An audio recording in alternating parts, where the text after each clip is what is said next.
comment, and subscribe.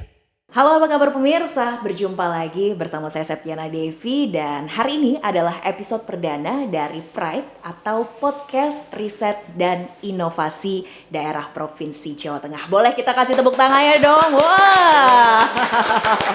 Karena episode perdana ya pemirsa, jadi ini semuanya serba baru ya, dengan narasumber-narasumber yang baru juga ya hari ini ya, dengan host yang baru juga ya. Oke, hari ini kita akan berbicara mengenai stunting pemirsa, dan stunting ini kalau kita berbicara ya ini jadi salah satu hal yang memang terus digaungkan, yang terus harus diperhatikan karena untuk menuju Indonesia Emas di tahun 2045 modalnya adalah bebas stunting terlebih dahulu gitu ya. Nah, seperti apa langkah-langkah pencegahan stunting khususnya di wilayah Jawa Tengah ini dan apa saja yang sudah dilakukan oleh Brida dan juga Brin? Langsung saja kita akan ngobrol-ngobrol langsung di Pride ya, Podcast Riset dan Inovasi Daerah bersama dengan dua narasumber kita. Sudah ada Bapak Dr. Andes Edi Wahyono MSI, Kepala Bidang Kebijakan Pembangunan Riset dan Inovasi Daerah. Pak Edi, apa kabar? Baik, selamat siang, pagi, atau malam ini? Selamat apa aja, karena ini pemirsa nontonnya kapan aja ya, bisa kapan aja ya. Sehat ya Pak Edi ya? Sehat, alhamdulillah. Alhamdulillah. Cuma bibir agak kering aja. Karena ini masih puasa kita ya, ini tappingnya ya. Kabar baik, sehat, agak kering. Tapi semoga setelah ini tiba-tiba beduk maghrib ya Pak ya. Iya, kita ketemu dengan Mbak Devi jadi. Jadi agak-agak seger ya, agak aja ya. Oke, dan di sebelah Pak Edi kita akan sapa juga ada Mas Slamet Rianto SGZ MPH, peneliti Pusat Riset Kesehatan Masyarakat dan Gizi dari BRIN. Mas Anto, apa kabar? Alhamdulillah baik Mbak. Halo, Alhamdulillah Mbak baik, Edi. sehat ya. Nah gini nih, kalau misalnya nggak stunting jadinya seperti Mas Anto gitu ya. Gimana tuh Mbak? Gizi tercukupi. Oh ya. iya. Saya yang stunting jangan-jangan. Oke, nah kita mau berbicara tentang stunting gitu ya. Kita ke Pak Edi dulu. Pak Edi, kalau di wilayah Jawa Tengah, ini seperti apa sih urgensi dari stunting? Apakah sudah sangat-sangat rawan atau mengkhawatirkan sebetulnya? Kalau dari dilihat data kan prevalensi stunting kita di Provinsi Jawa Tengah tuh tahun 2023 kan 20,8 dan itu penurunannya dari tahun 2022 itu hanya 0,1%. Jadi kalau tahun 2023 itu prevalensinya 20,8%, berarti anak-anak kita di Provinsi Jawa Tengah dari 10 itu ada 2 yang stunting. Oke. Nah, sementara kalau kita melihat target dari pemerintah pusat itu tahun 2024 itu harus 14%. Jadi dari angka 20,8 sampai 16 itu kalau tidak ada terobosan yang signifikan itu ya barangkali kita perlu banyak berbenah lagi supaya target dari pemerintah pusat 14% tahun 2024 itu dapat tercapai. Karena sekali lagi ini kan nanti dampaknya kan terhadap nanti Indonesia Emas tahun 2045 itu seperti apa. Jadi kualitas SDM itu menjadi penting, yang salah satu diantaranya adalah permasalahan stunting yang harus kita selesaikan. Jadi ini harus merupakan komitmen kita bersama, pemerintah, kemudian masyarakat, organisasi sosial, perguruan tinggi itu harus memberikan kontribusi bagaimana supaya anak-anak kita, adik-adik kita itu ke depan tidak menderita Stunting ini ya. Nah, kalau dilihat dari angkanya dari tahun ke tahun sampai 2024 ini cenderung menurun. Turun, tapi percepatannya itu loh yang Lambat. Iya, Oh, percepatannya lambat. oke. Bayangkan saja segala upaya telah kita lakukan. Dari pemerintah pusat ada yang namanya 8 aksi konvergensi. Dan itu sebenarnya sudah kita mulai sejak tahun 2019. Semua OPD katakanlah itu sudah berkontribusi terhadap penurunan stunting itu. Pemerintah pusat juga seperti itu, pemerintah provinsi juga sudah melakukan itu, kemudian kabupaten juga seperti itu, bahkan sampai kepada level desa sebenarnya sudah melakukan intervensi terkait dengan stunting. Tapi penurunannya itu paling tidak kalau melihat angka tahun 2022 sampai dengan 2023 hanya 0,1%. Itu kan menjadi sinyal merah menurut saya. Mungkin ada sesuatu yang harus kita perbaiki bersama. Oke, baik. Nah, itu ya sinyal yang merah yang harus diperbaiki bersama pemirsa. Nah, sebetulnya apa saja sih yang bisa dilakukan oleh Badan Riset dan Inovasi Daerah? Kalau dari kacamata BRIN seperti apa? Apa saja yang perlu difokuskan di masing-masing daerah? Iya, terima kasih. Tadi seperti yang disampaikan Pak Edi bahwa sebenarnya di Jawa Tengah itu serat tren itu kita mungkin boleh saya bilang mengalami stagnasi untuk penurunan stunting begitu ya. Jadi kemarin kita mencoba untuk menganalisis bahwa sebenarnya bagaimana tren dari prevalence stunting itu mulai dari tahun 2013 bahkan gitu. Sampai kemudian 2023 yang data terbaru data SKI itu juga sama Pak Edi. Jadi dari data 2021 ke 2022 kita hanya turun 0,1%. Kemudian data 2002 hingga 2023 kita dari data SKI yang terbaru juga hanya turun sekitar 0,1%. Artinya effort yang luar biasa yang sudah dilakukan oleh pemerintah Jawa Tengah itu kemudian belum mampu untuk mendongkrak penurunan secara signifikan dibandingkan dengan dulu ketika tahun 2013 ke 18 sampai ke tahun 2021 gitu. Yeah. Kemudian kan muncul pertanyaan kenapa begitu ya dengan effort yang luar bisa biasa gitu kan. ya. Tapi malah justru penurunannya tidak signifikan gitu. Jadi kemarin kita bersama dengan Brida juga sudah memulainya dengan menganalisis situasi. Jadi situasi ini penting untuk kita coba analisis karena dari situ kita tahu sebenarnya potret stunting di Jawa Tengah seperti apa. Kadang kita hanya membatasi untuk memotret stunting itu di angkanya saja. Yeah. Angka akhir 20,7%. Terus kemudian kalau kita tidak memotret secara keseluruhan kita hanya bilang itu sedikit, itu banyak, itu tinggi gitu. Tapi padahal kan kita butuh upaya. Kenapa kok angka itu masih eksis segitu banyak gitu kan? Apa yang sudah kita lakukan, apa yang perlu untuk kita perbaiki. Jadi kemarin dari analisis situasi kita menemukan beberapa hal ternyata untuk proses atau upaya penurunan stunting di Jawa Tengah ini tidak dibarengi dengan penurunan masalah gizi yang lain. Jadi untuk sobat Brida dimanapun berada, bahwa sebenarnya stunting itu kan masalah gizi kronis. Yeah. Dia disebabkan oleh masa lalu gitu yang cukup panjang begitu ya, mulai dari masa ibu masih hamil ya. betul pembuahan sampai Sejak remaja mestinya harus sudah intervensi calon ibunya. Oh, dari calon ibu Calon justru. ibu. Bahkan ya sejak remaja itu memang harus sudah ada intervensi. Dan itu sebenarnya sudah. Cuma dampaknya belum terlalu kelihatan, ini yang menjadi pertanyaan kita. Saya sedikit koreksi tadi, saya salah tahunnya tadi. 21 ke 22 bukan karena angka 23 itu belum keluar. Jadi yang penurunan hanya 0,1% dari 20,9 menjadi 20,8 itu dari angka prevalensi tahun 2001 ke 2022. Yang 23 belum keluar. Jadi itu yang kemudian mengapa stunting itu kalau boleh dikatakan di Jawa Tengah itu cukup stagnan gitu ya. Kenapa angkanya di itu saja padahal target kita di tahun depan gitu kan kita inginnya 14%. Itu kan masih jauh gitu kan dari 20 ke 4. Tahun ini berarti kan? Iya, 2024 ya. 2024 udah tahun ini ya. Kita tahun ini. Sudah gitu ya. lebaran tahun 2024 nanti itu. Iya, menurunkan 6%. 6% itu adalah angka yang cukup tinggi berarti ya. Cukup tinggi dan itu kalau tadi saya sampaikan ternyata kenapa bisa terjadi seperti itu salah satu hipotesis ya ini masih hipotesis upaya penurunan stunting di Jawa Tengah ini tidak dibarengi dengan upaya penurunan masalah gizi yang akut. Jadi kita ada dua masalah gizi nih Sobat Brida, ada masalah gizi yang kronis, salah satu tadi ditandai dengan stunting. Stunting itu indikatornya dari tinggi badan atau panjang badan anak yang tidak sesuai dengan anak seusianya gitu, jadi lebih pendek. Jadi dia itu memang tadi penyebabnya itu mulai dari masa pembuahan, pada saat pembuahan saat kehamilan sampai anak usia 2 tahun itu tuh mengalami masalah gizi. Tapi juga ada masalah gizi akut nih. Jadi masalah gizi akut itu diakibatkan oleh masa kekurangan gizi jangka pendek atau kemudian sakit gitu kan. Anak muda sakit gitu dalam jangka pendek ada beberapa bulan yang lalu begitu misalnya.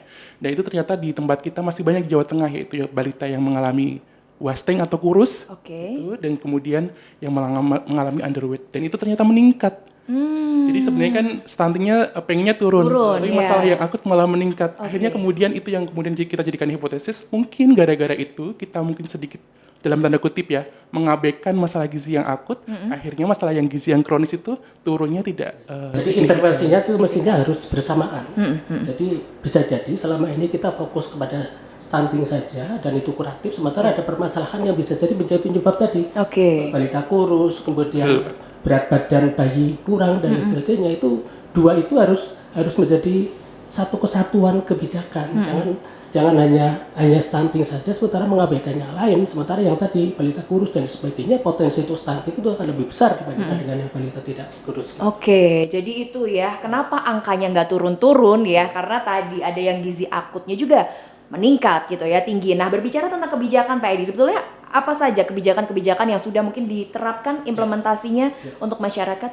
Ya, sebenarnya pemerintah pusat sudah mengeluarkan apa yang disebut dengan 8 aksi konvergensi stunting. Saya dulu ketika sebelum di Bida, saya di Bapeda Provinsi Jawa Tengah, dan itu menjadi salah satu tim percepatan penanggulangan stunting.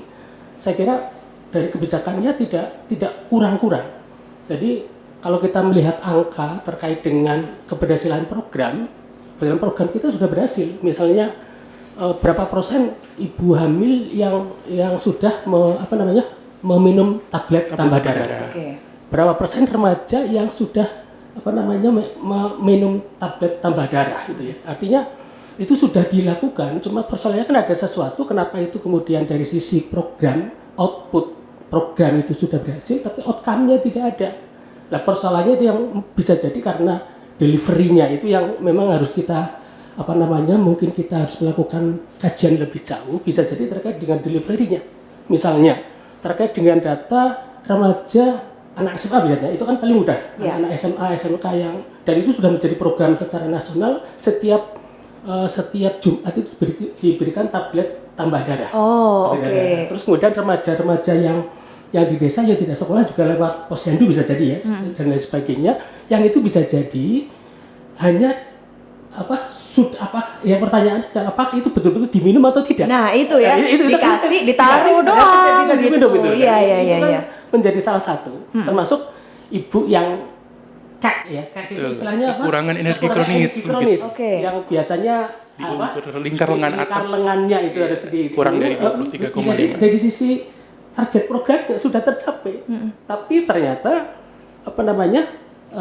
ibu melahirkan dengan berat badan kurang itu masih banyak. Lah bisa jadi karena yang kita koreksi kita ke dalam bisa jadi terkait dengan kita lebih mementingkan pada administrasi saja. Outputnya saja, sementara terkait dengan outcome-nya apakah itu berfungsi atau tidak itu yang belum dilakukan. Agak sulit ketika sudah di lapangan ya Pak ya. Itu yang memang kita harus kontrol terhadap itu yang harus kita lakukan. Evaluasi yang menyeluruh harus kita lakukan. Yang itu memang menjadi evaluasi kita bersama. Seringkali kegiatan hanya berhenti pada level output saja, sementara outcome-nya itu tidak perhatikan karena dari sisi anggarannya itu kurang apa gitu ya. Iya, sudah banyak sekali. Ya, kemudian pendamping keluarga itu di satu desa itu minimal ada 2 atau 3 karena jadi BKKBN itu ada yang namanya tim pendamping keluarga. Tim pendamping keluarga itu terdiri dari bidan desa, kemudian kader kesehatan, satunya PKK.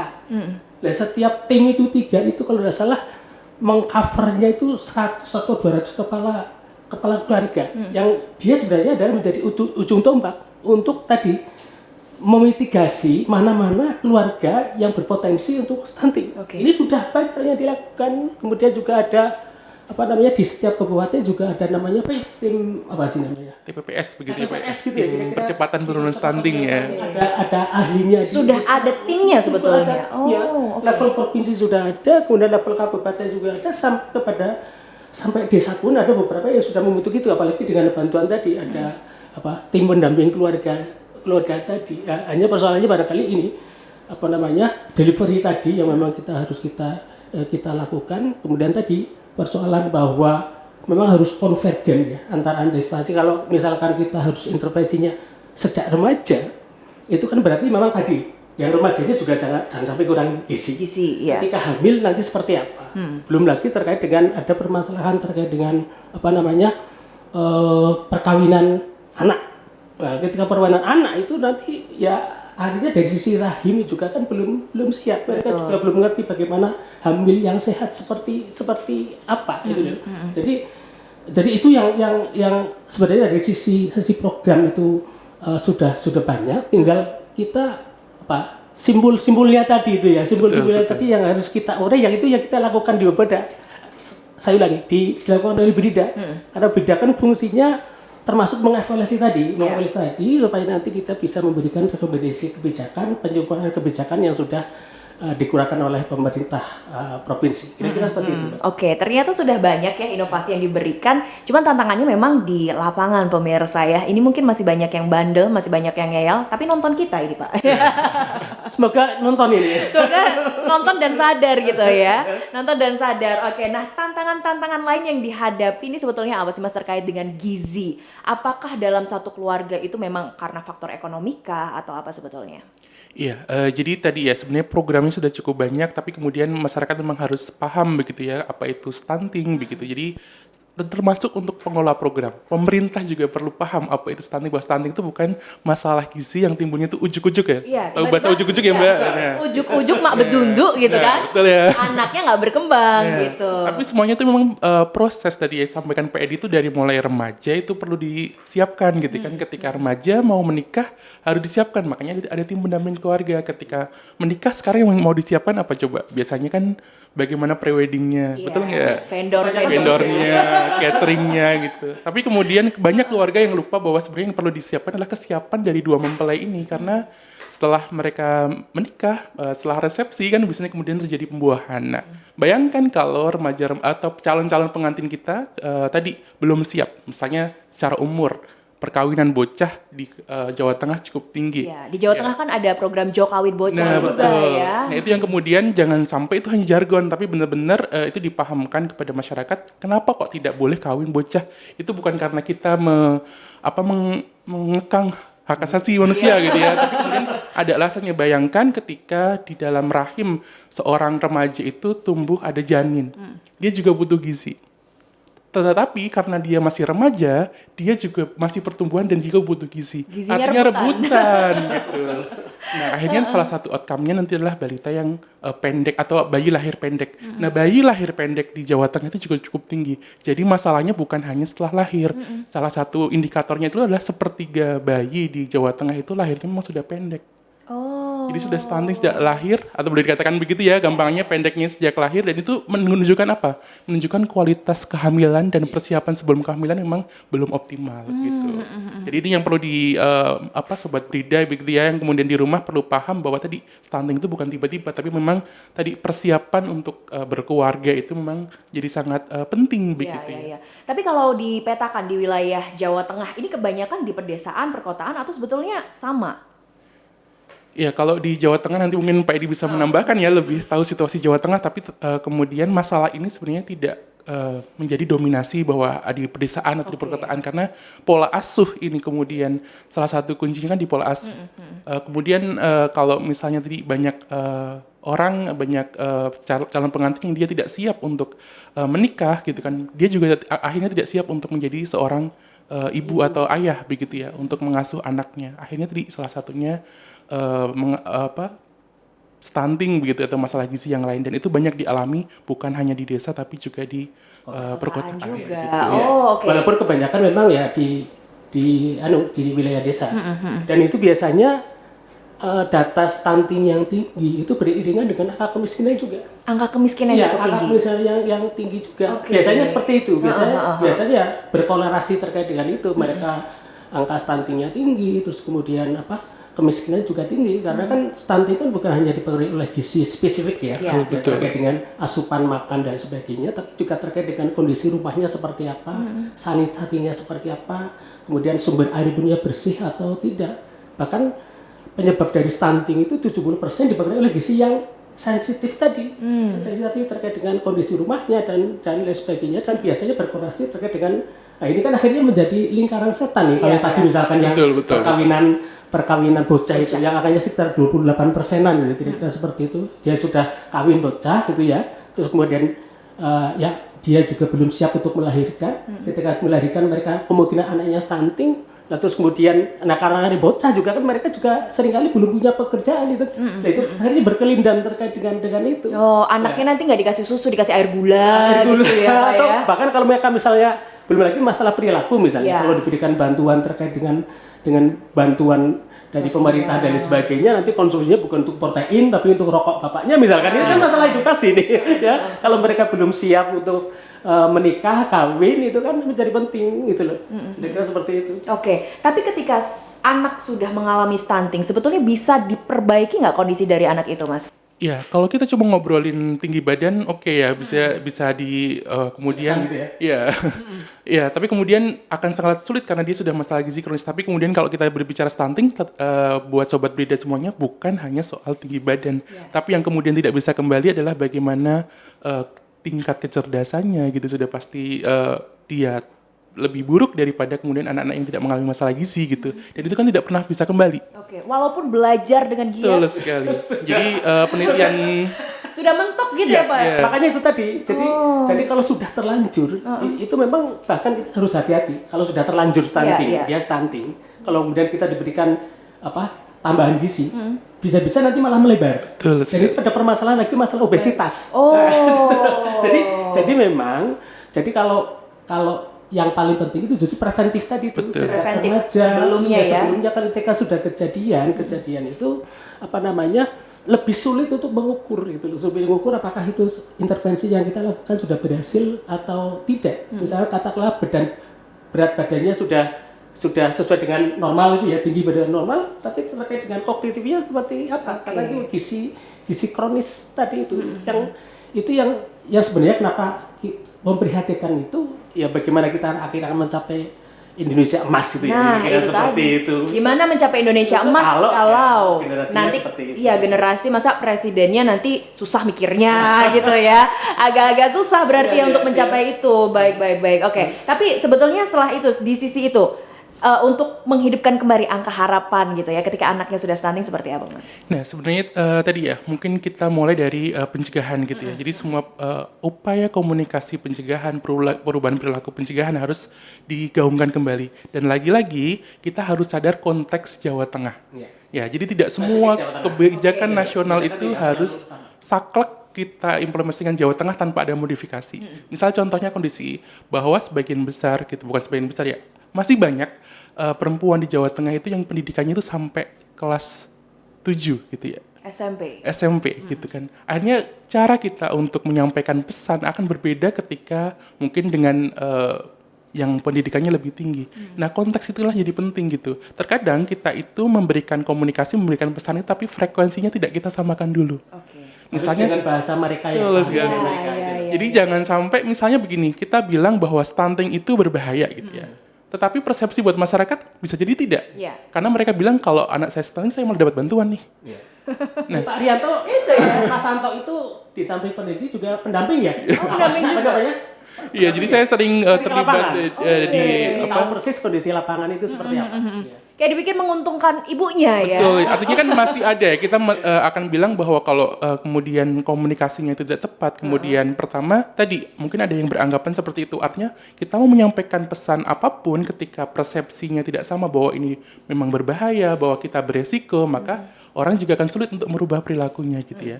Kemudian kadang kita juga sering salah nih untuk mengkomunikasikan ke masyarakat, misalnya karena stunting itu kan tadi sampaikan Pak Edi itu konvergensi, semua dinas pengennya juga ikut terlibat gitu.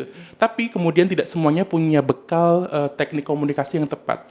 Misalnya coba bayangkan Mbak Devi ketika mungkin jadi orang tua kemudian membawa balitanya di sebuah pertemuan disebutkan bahwa selamat datang ibu bapak dengan balita stunting gitu. Bu Devi yang aja tadi bicara gitu. Iya. Itu kan sebuah pesan bagus tuh, programnya adalah untuk memberikan edukasi tapi kemudian malah justru menimbulkan stigma bahwa saya adalah bagian dari masalah itu gitu ya. Tapi coba bayangkan ketika kita coba ubah pola komunikasinya, misalnya kalau di Kabupaten Magelang kita bilang balita gemilang gitu ya. Mau masalah gizinya apapun tapi kita sebutnya adalah balita gemilang, generasi emas di Kabupaten Magelang. Artinya mereka akan termotivasi, aku bagian dari solusi nih, jadi saya harus melestarikan apa yang sudah disampaikan oleh tenaga kesehatan gitu. Jadi pola komunikasi ini juga harus diketahui oleh semua stakeholder. Strategi komunikasi. Iya, betul. Ya, itu yang kemudian kemarin jadi salah satu tantangan karena stigma ini muncul, dan stigma itulah salah satu penghambat kenapa orang tidak mau datang ke pelayanan kesehatan. Ketika ibu sudah merasa gagal, kenapa ya berat badan anak saya kok nggak pernah naik gitu ya? Nanti dimarahi oleh Bu Bidan gitu, dimarahi oleh Bu Kader gitu kan. Akhirnya mungkin bulan depan dia nggak ke posyandu lagi. Padahal sekali balita tidak ke posyandu, dia bisa rugi 3 bulan. Kenapa rugi 3 bulan? Karena kita tidak akan pernah bisa tahu status pertumbuhan dari si balita itu. Apakah dari bulan lalu dia sampai bulan sekarang naik? apakah dari bulan ini ke bulan depan dia akan naik atau turun. Nah, naik turunnya di posyandu itulah deteksi awal untuk mencegah stunting.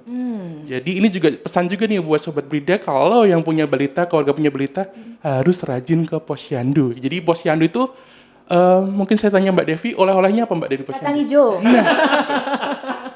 Itu yang kemudian ditantang oleh banyak keluarga kan? Iya. Ini menjadi persoalan, kembali masalah delivery tadi. Ya, kembali masalah delivery tadi. Artinya kan tidak selesai hanya selesai di kacang hijau. Iya. Tapi bagaimana mengkomunikasikan terkait dengan pola makan. Ya kan? Itu, jadi sebenarnya rentetannya terkait dengan masalah ketahanan pangan, diversifikasi keragaman masalah pangan dan lain sebagainya. Bisa jadi misalkan sekarang kan mereka lebih ke arah praktis saja. Katakanlah mie instan ya kan sudah lengkap itu, ada sayurnya walaupun sedikit, ada karbohidratnya itu kan. Kalau yang ada baksonya berarti dianggap itu protein. Nah itu kan sebenarnya itu yang harus betul-betul kita komunikasikan lagi. Mungkin 4 dulu zaman saya, tapi saya ngaku tua ya. 4 lihat 5 sempurna itu. Iya. Kalau sekarang sudah isi piringku ya. Betul. Jadi isi piringku itu harus mulai lagi. Termasuk sebenarnya makanan-makanan, artinya gizi itu yang bergizi itu tidak selalu yang mahal gitu betul. Mahal dan lain sebagainya, tapi sebenarnya sumber yang ada di desa sebenarnya banyak itu yang sebenarnya harus, kalau kita mau menyelesaikan dari akar masalahnya gitu ya. Akar masalahnya memang pada level yang terdepan di desa itu terkait dengan diversifikasi pangan, pola makan yang sehat dan lain sebagainya. Menurut saya menjadi penting itu. Yang itu nampaknya harus mulai Gerakan lagi. Gerakan lagi. Ya, kembali lagi ke tadi Mbak, oleh-oleh posyandu tuh. Jadi ini saya juga meluruskan ke Sobat Brida ya, kalau ini juga bisa dijadikan pesan bahwa tadi Mbak Devi aja masih ingat tuh zaman balita dia oleh-olehnya adalah kacang hijau, dan itu yang kemudian masih terpatri di ibu-ibu juga sekarang, bahwa kalau dia nggak dapat kacang hijau, dia nggak dapat PMT, dia mungkin nggak datang ke posyandu. Padahal sebenarnya ada oleh-oleh penting dari posyandu adalah pertama adalah status pertumbuhan si anak. Kadang ibu itu cuma nimbang, tapi kemudian dia langsung dikasih PMT, langsung pulang tanpa dia tahu status pertumbuhan anaknya itu seperti apa. Apakah dia berat badannya naik, apakah turun. Kalau dia tidak naik, itu harus segera untuk ditangani gitu ya. Itu yang masalah pendidikan juga kan? Iya. Masalah pendidikan juga. Nah, itu jadi penting gitu oleh posyandu. Jadi posyandu itu jadi garda terdepan, penapisan awal itu tadi pencegahan stunting. Jadi jangan sampai kita tuh cuma nunggu balita sudah jadi stunting baru kita intervensi. Tadi sudah terlambat gitu ya. Tapi kemudian bagaimana sebelum ada gangguan yang kronis itu masih kemudian pelambatan pertumbuhan gitu-gitu sudah kemudian ditangani gitu. Ada tanda-tanda awalnya nggak sih Mas sebetulnya? Ya tadi karena masalahnya gizi ini ya, gizi kronis ya, berarti kan ada tanda-tanda awal penyebabnya. Tadi penyebab utamanya yang paling utama pertama adalah asupan. Tentu asupannya kan tiba-tiba kurus gitu badannya. Nah, kemudian yang kedua adalah dari sakit ya. Dari sakit yang atau misalnya diare, misalnya batuk yang berulang. Anak sekali dia batuk gitu ya, kemudian dia pastikan nafsu makannya turun. Kemudian tubuhnya juga akan merecovery untuk bagaimana mengatasi infeksinya begitu. Nah, yang energi protein yang seharusnya digunakan untuk pertumbuhan justru untuk sering-sering digunakan untuk recovery sakitnya. Akhirnya ketika infeksi berulang seperti itu, anak kemudian berat badannya mulai tidak naik, baru nanti tidak naik lagi, baru tinggi badannya gitu. Nah, bisa dibayangkan ya kalau ibu-ibu di desa atau Mbak Devi mungkin masih ingat, kalau anak lagi sakit biasanya dikasih apa? Kasih kayak kalau saya bilangnya biasanya di desa tuh dikasih berambang, bawang gitu ya, di empon-empon gitu ya segala macamnya ya. Padahal sebenarnya kan bidan sekarang kan kalau untuk Jawa Tengah mungkin lebih akses ya, mudah diakses. Nah, itu kemudian disadarkan kepada masyarakat bahwa jangan kemudian nunggu parah baru dibawa ke layanan fasilitas kesehatan, tapi kemudian ketika memang ada indikasi-indikasi sakit itu bisa langsung dibawa ke petugas kesehatan. Mungkin stigmanya ya kalau anak dibawa ke dokter nanti bakal parah nih nanti gitu ya. Betul. Jadi tadi yang saya sampaikan adalah komunikasi perubahan perilaku itu bagaimana kita memotivasi mereka untuk terlibat menjadi bagian dari solusi ya. Jadi jangan sampai kita menganggap bahwa ibunya itu gara-gara ibu nih gitu kan. Gara-gara bapak nih sebagai anaknya gitu. Kan ibu kemudian akhirnya menjadi bagian dari masalah. Akhirnya besok dia nggak akan ke tenaga kesehatan lagi kalau udah gituan. Tapi kalau misalnya di posyandu saja seringkali kita bilang ke Bu Kader, Bu, apapun masalah gizinya atau berat badannya, pertama yang harus Ibu Kader lakukan kepada para ibu balita itulah atau kepada orang tua itulah memberikan apresiasi. Oke. Ibu keren banget nih, udah mau datang ke Posyandu hari ini. Karena tidak semua ibu mau dan meluangkan waktu untuk datang ke Posyandu gitu. Jadi apapun masalahnya gitu, kasih apresiasi dulu baru kemudian sampaikan pesannya gitu. Pakai bahasa positif gitu. Iya, jadi afirmasinya positif afirmasi gitu ya Pak positif. ya, nggak yang langsung menjatuhkan. Karena kalau menjatuhkan, ibu-ibu pasti nggak mau lagi takut dan dianggap ibu yang gagal gitu ya. Oke, padahal menjadi ibu itu tidak mudah pemirsa ya, makanya harus dipersiapkan. Itu tadi balik lagi ke jok kawin bocah untuk anak-anak yang masih usia dini kan, kalau di pedesaan mungkin umur sekian kok belum nikah gitu ya. Oke, makanya itu juga harus ditunda. Nah, ini langkah-langkah apa lagi Pak yang dilakukan oleh Brida khususnya dari Provinsi Jawa Tengah untuk percepatan, karena nunggu yang 6% tadi agak sulit loh Pak, dari 20% ke 14%. Ya, jadi kan sekali lagi Brida itu kan lembaga baru juga, baru tahun 2023 itu dibentuk. Ya. Salah satu tugas pokok fungsi dari Brida itu kan sebenarnya memberikan rekomendasi terkait dengan kebijakan. Kita menjadi think tank bagi gubernur pemerintah Jawa Tengah terkait menyelesaikan permasalahan-permasalahan terkait yang dihadapi di Jawa Tengah. Sesuai dengan tupoksi itu, tentu saja kami mencoba di awal itu mencoba membuat semacam policy paper dan policy brief yang harapan kita itu menjadi perbaikan terhadap intervensi yang harus dilakukan oleh semua OPD, termasuk misalkan dinas kesehatan yang menjadi garda terdepan, kira-kira seperti itu harus ada perbaikan ke sana, termasuk juga kepada dalam konteks perencanaan juga kita memberikan masukan kepada Bapeda Provinsi Jawa Tengah. Kemudian terkait dengan data itu juga menjadi penting ya Pak.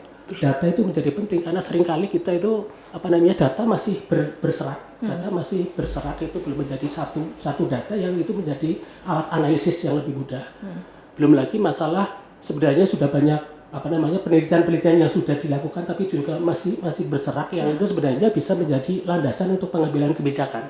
Nah, langkah awal itu sesuai dengan fungsinya Brida itu dengan memanfaatkan riset yang sudah ada, kita tuangkan di dalam policy paper atau policy kebijakan yang itu nanti menjadi salah satu masukan bagi pemerintah Provinsi Jawa Tengah maupun OPD yang terkait ya. Kita memang rencananya salah satu rekomendasi yang kita berikan kan masalah delivery tadi, untuk meyakinkan delivery tadi kebijakan sebenarnya sampai atau tidak, itu yang mau tidak mau memang kita harus terjun ke lapangan. Jadi kita memang butuh semacam mas santok yang banyak ya tadi masalah itu kan tidak mungkin dapat kita temukan yang ada di kantor kalau tidak kita ke lapangan. Jadi itu salah satu yang coba kita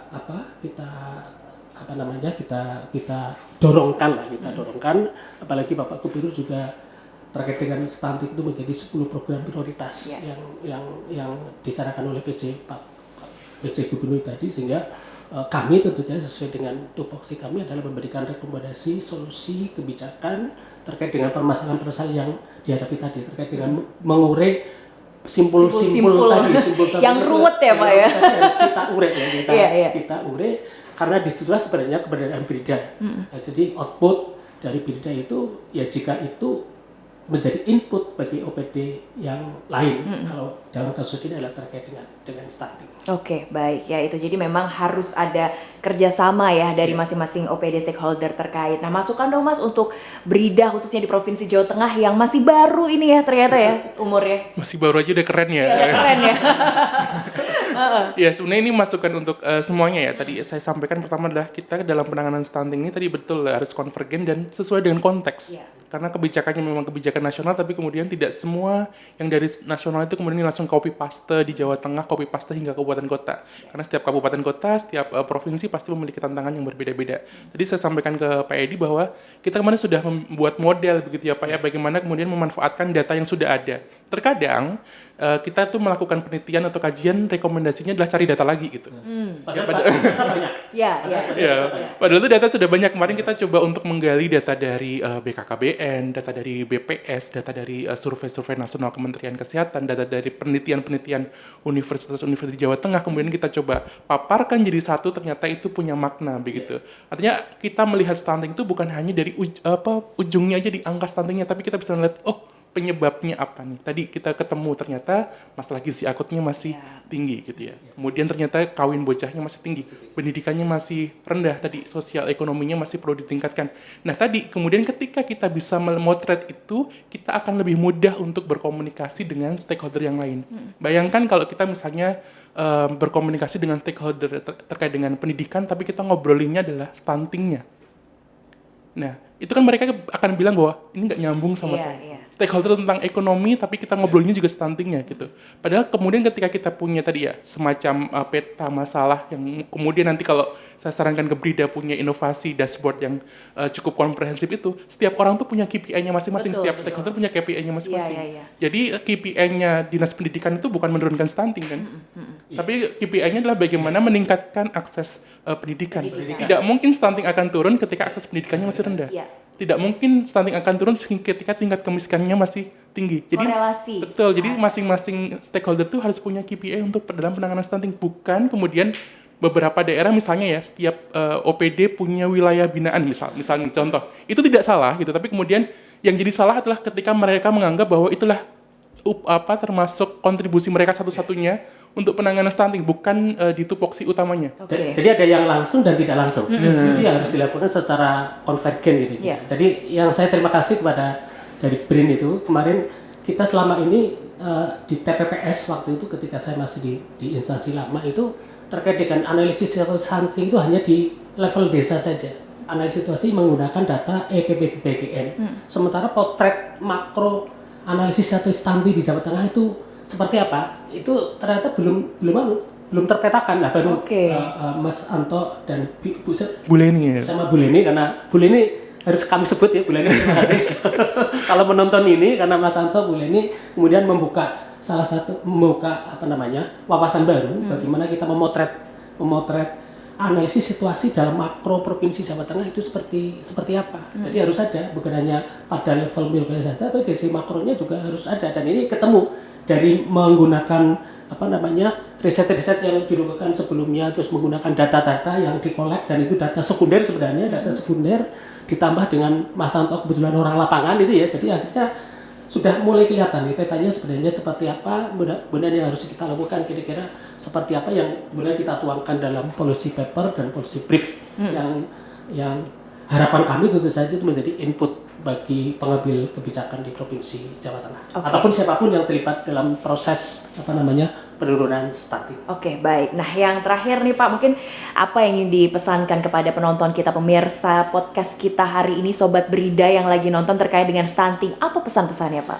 Buat Sobat Brida semua, apapun posisinya, apakah menjadi pegawai negeri atau menjadi penyiar seperti Mbak Adifa atau kemudian menjadi petani dan sebagainya, bahwa permasalahan stunting adalah permasalahan kita bersama, tidak selesai hanya dilakukan oleh pemerintah saja, tapi perlu berkolaborasi antara pemerintah, perguruan tinggi, organisasi sosial masyarakat, dan tentu saja remaja itu menjadi penting. Jadi teman-teman remaja putri kalau menonton ini jangan mementingkan langsing saja, hanya langsingnya saja itu, jangan mementingkan langsing saja, kemudian diet yang berlebihan, karena remaja putri Anda adalah nanti calon ibu, calon yang akan melahirkan generasi ke depan, supaya jangan sampai tidak stunting. Itu pada remaja, maka itu harus menjadi concern juga ya. Jadi harus siap menjadi ibu yang melahirkan anak-anak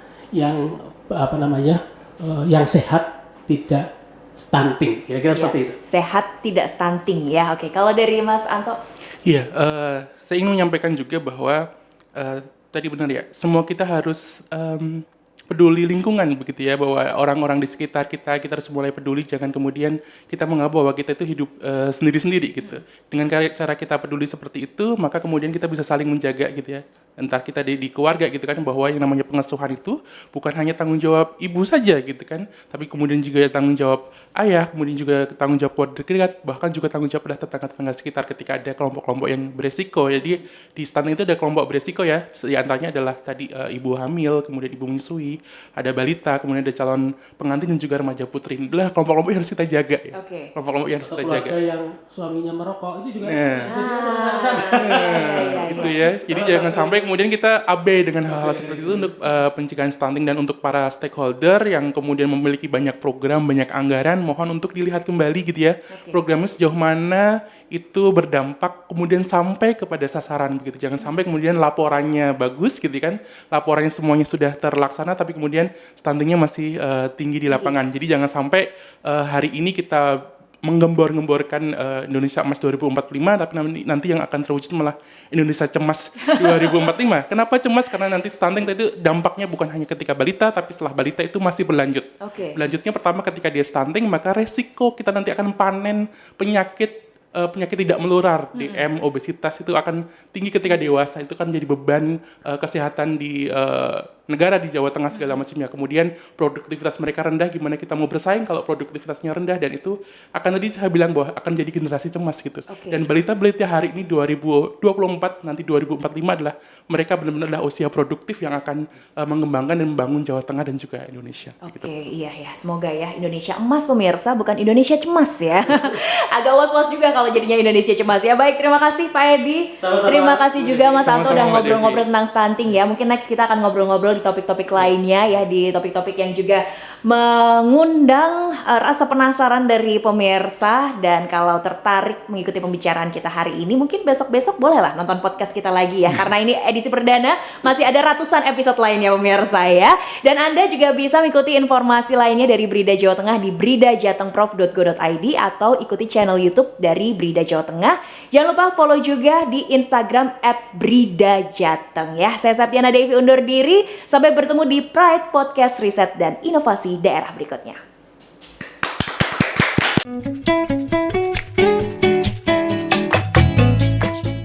Like, comment, and subscribe.